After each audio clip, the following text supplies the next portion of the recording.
everybody, welcome to the Tuesday edition of Warrior Daily. I'm Tom Gorman. Joining me this week is Mike Horn, the head coach of the men's golf program here at Wayne State. And Coach, your team has had a great start to this season, to say the least, after a second place finish at Northern Michigan at the match play event there. 3 stroke play events, 3 wins, 3 first place finishes at Tiffin, at the GLIAC fall event, and then at the fall regional this past week. And you've got to be feeling great about where your team is right now. Don't pinch me here. Don't let me wake up. It's been a great start. I knew we were deeper this year than we've ever been, and I knew hopefully that's going to provide dividends. We haven't had the top heavy lineup like we had in the past with Joe and Steve, where those guys were so dominant, week in and week out. We knew what we're going to get from them. These 5 guys, and we really are going about 7 deep. These 7 guys are playing outstanding. Robert Favaro, sophomore on this team, a medalist in 2 of the last 3 tournaments, including this most recent victory at the Midwest Regional, where he was able to win in a playoff there. He's playing as good a golf as he's played here in his time at Wayne State. It's really an extension of the summer. He had a great summer. Being a Canadian, he plays a lot of the Canadian events, obviously, and did really, really well. And it doesn't get publicized because it's over in Windsor in Ontario, and he's just kind of continued that he had this summer. And I was hoping it was going to continue. That's for sure. He was, because we're 7 deep, we had a lot of guys to choose from that second tournament, and I played him as an individual that second tournament, and he showed me. He went out and won that, and he's been in the lineup, and he'll be in the lineup now, going forward. So, very happy to see his progression. But everybody on the team has progressed, and they all had good summers. So it was kind of nice to see that continue on for all of them. We had talked a lot, especially last year and even a little bit this year, about the youth of this team. There was, frankly, even some inexperience to deal with last year, and at times that probably showed a little bit. But this year now, these guys have had a full year to play at this level.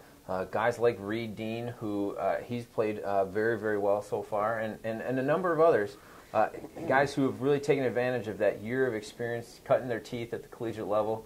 That success is starting to pay off. That's what makes last year even more special, because we were able to get in the tournament, as the last team to make it. We got those guys experience all year. It was a blessing in disguise. I didn't think so at the time.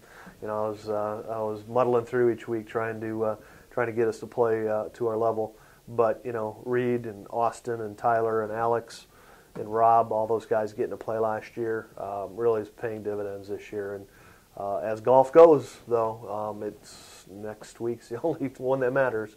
We don't really, we really can't focus on what we've done. We've got to worry about this week coming up, and it's going to be tough. Everyone's got a bullseye on our back because we've started so strong. Everybody wants to beat us, and our guys are ready for the challenge. As you're gearing up for the GLIAC Championships starting next week, I got to ask you about Eric Johnson, who I've jokingly referred to as a maroon shirt senior. The guy has been riddled with injuries through his career, has been able to overcome so much adversity, and he's playing pretty well so far this fall. Yeah, he is. He has. We talk on the team all the time about our team success, but individually, the guys they look forward to winning a tournament individually, and Eric hasn't done that yet. He will do that this year, guaranteed. He almost did it last week. He had 68 in the opening round. The second course we played, we didn't play a practice round on it, and so we were giving our best guess. And the first hole, he puts it in the water, and it just got him off to a rocky start, and he just never recovered from that. And sometimes that's how golf is. But Eric's been a huge part of our program for 6 years now. When I recruited him, it was a phone call that I took on Telegraph Road and Joy Road, and pulled into a CVS parking lot, and hadn't seen any stats from him yet. Hadn't seen anything to do with his golf bio. After 45 minutes on the phone, I knew I wanted him on the team. So we're thrilled to make that landing 6 years ago, and Eric will win this year.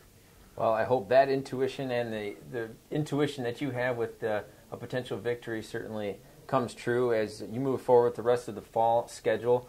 But a big weekend coming up this weekend, actually really starting Sunday with the first round of the GLIAC Championship. at Elyria Golf Course in Elyria, Ohio. A little bit of familiarity with this course, but tell us a little bit about what you know about it and what would be some keys for success for you.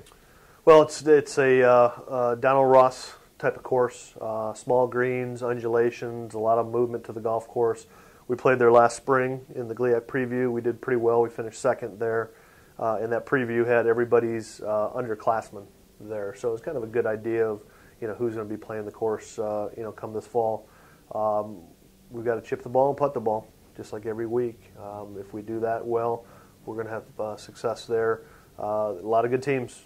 We've been very fortunate to beat a lot of good teams this fall already, and we want to do it one more week. All right, Coach, well, if there's such a thing as momentum in this game, I certainly hope it carries over into the GLIAC Championships. Best of luck. Thanks. Go All Warriors. Right. That's Mike Horn, the head men's golf coach here at Wayne State, on this edition of Warrior Daily.